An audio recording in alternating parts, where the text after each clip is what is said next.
Hey there, hello, hello, it's Jeff Cutter Diamond. Welcome to yet another Cutter Top 10 video, and we're going to go to the F1 block today. I've got some F1 stuff I got to upload today. Our first one will be the top 10 F1 race tracks of all time. Well, they call it circuits, but some of you may not know what a circuit is. It's a racetrack, like Indianapolis Motor Speedway or Darlington for like NASCAR.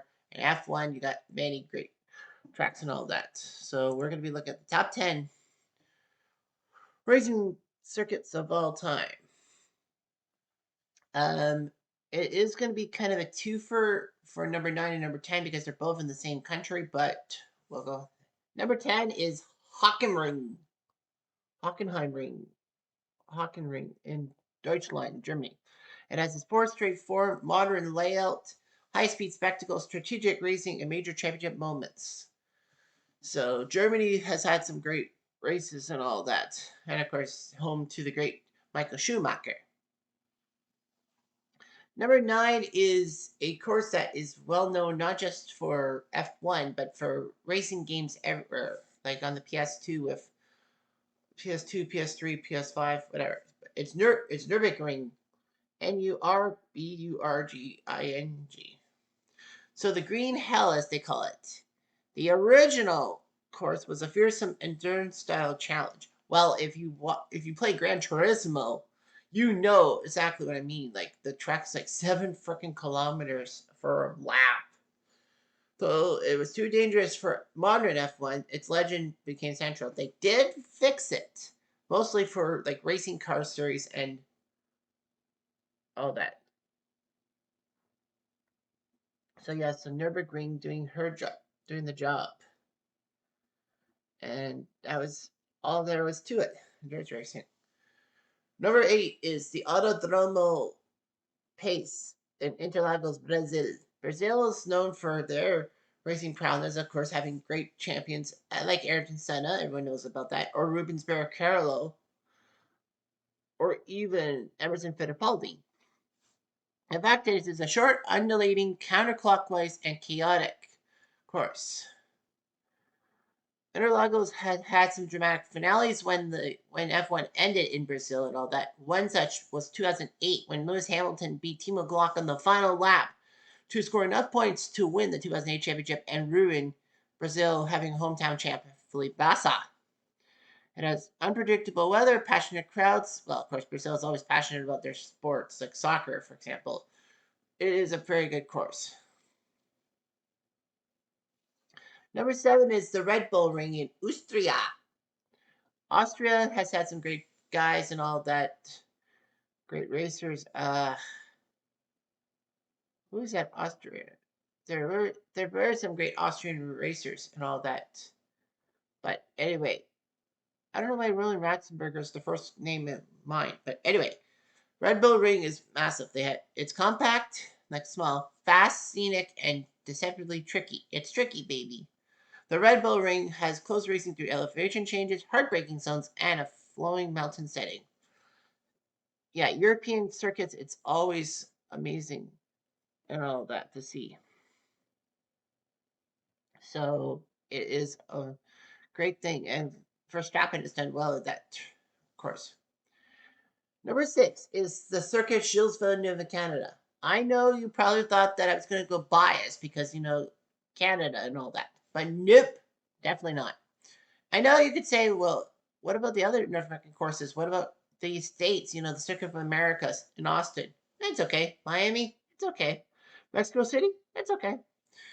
But Circuit Gilles Villeneuve is the best racetrack of North America. It's a semi-street circuit built for drama. It combines long straights, heavy braking zones, close walls, and of course the famous Wall of Champions. That wall that you come you get off the last turn for home, and then you make some braking mistakes, and boom, you hit the wall. In 1999, it claimed 3 F1 champions: Schumacher, Villeneuve, and Damon Hill. And of course, that's why they call it the Wall of Champions. Now, what's even more impressive is that Gilles Villeneuve Circuit is actually on an island. Back in 1967, Montreal hosted what the Expo 67, well, kind of like the World's Fair. It was basically, the world coming through when the World's Fair actually meant something. Montreal decided to build a man-made island in the middle of the St. Lawrence River to host Expo 67 stuff. And then once that was done, they decided to make it a racetrack because Gilles Villeneuve, when he was alive, was hoping for Canada. And yes, the first race at Gilles Villeneuve circuit was 1978 because it used to be at Mosport. But yeah, Gilles Villeneuve circuit was big. Well, the circuit wasn't named for Gilles until his death in 1982. And ironically, when Gilles died in 1982 in Belgium, the next month was the first time the Montreal Grand Prix was actually in June and not October. And of course, that's when that guy passed away. I would say Platini, but I don't know the name off the top of my head. But yeah, it was just huge. Number 5 is Suzuka in Nihon, or Japan, to you and me. Suzuka has a figure-8 layout. Basically, if you have racing games with figure eights, you know you could crash into your own guys. High-speed S's, Dagger corners, the spoon curve, and 130R, which is a different type of race thing on Suzuka. You do that for Gran Turismo. It's one of the most technical and beloved circuits among drivers and fans. Suzuka's legendary. I like it. But yeah, in Japan, when Japan hosted the year-end competition, they've had some matches. 1989, Senna versus Prost. We all know about that crash and how Senna cheated his way through that pit road, that side road to enter the race. He won the race. He thought he won the race, but unfortunately, you can't go through that side road. It's for safety reasons as well. And Nannini won his only F1 race. And then 1990, Senna and Prost would battle each other on the first lap. So that was huge. Number 4 is Silverstone. Silverstone hosting the first F1 race in 1950. It's the benchmark for fast-flowing corners and a lot of great moments at Silverstone. Lewis Hamilton, no doubt, dominated that with 8 titles to his name. Japan has not really. I forgot to mention about Canada with F1 drivers. Well, Jacques Villeneuve won the world title. Japan, I can't really think of too many. Takuma Sato, this is the first name off the top of my head, but that can't be right. That could be right. Nevertheless, yeah, the UK's had some great drivers. Jim Clark, Nigel Mansell, and of course Lewis Hamilton, to name a few. And that one guy who does the commentary, can't remember. But nevertheless, Silverstone, Jensen Button, that's it. And even that Scott David Coulthard. But yeah, Silverstone is legendary and all that. The F1 World Championships started there. July racing, always great. Nigel Mansell, 93, passing everybody on the first lap. Was that him? I can't remember. No, that can't be Mansell because it was an IndyCar. Well, there's been many drivers with great moments in the UK. Number 3 is Monza in Italia. Italy, they had their share of racers, but Euro truly is the first name in my mind. Anyway, the tempo of speed is the element for the elements. Long straightaways to pass each other in speed, heavy braking when you have to brake slipstream battles, and the roar of the Tifosi. The history and atmosphere are unmatched. Yeah, Monza is a pretty good course for everybody to enjoy. And I know you'd be thinking, was that the course that killed Senna? Nope. That was not Monza. I don't think it was Monza, was it?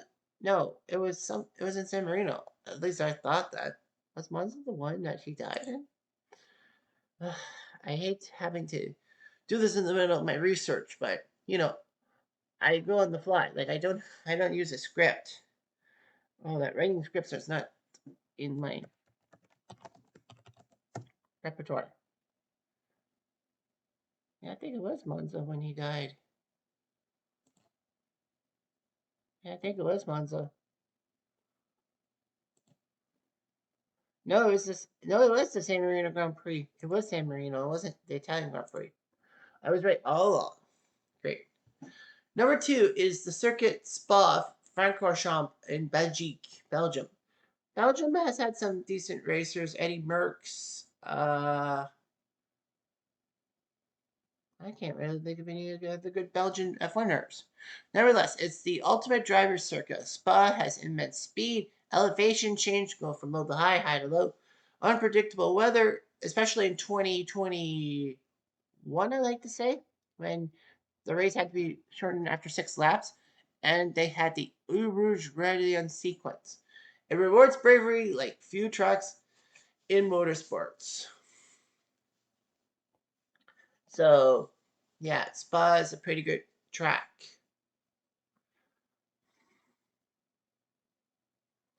And that's what happened. And of course, number one, come on. You really think this isn't number one? It's the most prestigious circuit ever. You think of F1, the first name that should come to your mind, Monaco.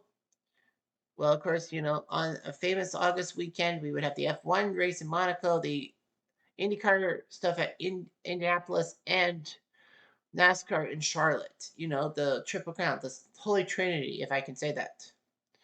Of course, this year, 2026, Monaco was actually in June, not May, because the Canadian Grand Prix got moved to the Holy Trinity weekend, only because Canada was going to be in World Cup fever mode and they didn't want the F1 race interfering with it. Nevertheless, it's always great to watch on the last Sunday in May those three races: Monaco, Indy, and Charlotte. Anyway, it was narrow, glamorous, and it is narrow, glamorous, and unforgiving. I mean, Monaco is not a big country. It's the most prestigious street circuit. Overtaking is difficult. You barely can overtake. I know that. Doing F1 races doesn't make the better. But anyway, there's a challenge of placing a car perfectly between barriers that makes it a timeless test of precision. But yeah, if you watch all the Monaco Grand Prix and all that, the legendary ones, including 1982, when it seemed like almost nobody wanted to win the race, and it was just basically crazy and all that. And in 1996, when only 6 people finished, making it the lowest number of finishers in an F1 race ever, as many people crashed out, and there was a time limit in a sense. So yeah, so Monaco, it's very unpredictable and all that. It's of course the one with the yachts and the high class Monte Carlo, and everyone's gotta love the Monaco Grand Prix circuit. You have to, you really do. Anyhow, I'm Jeff Diamond. I do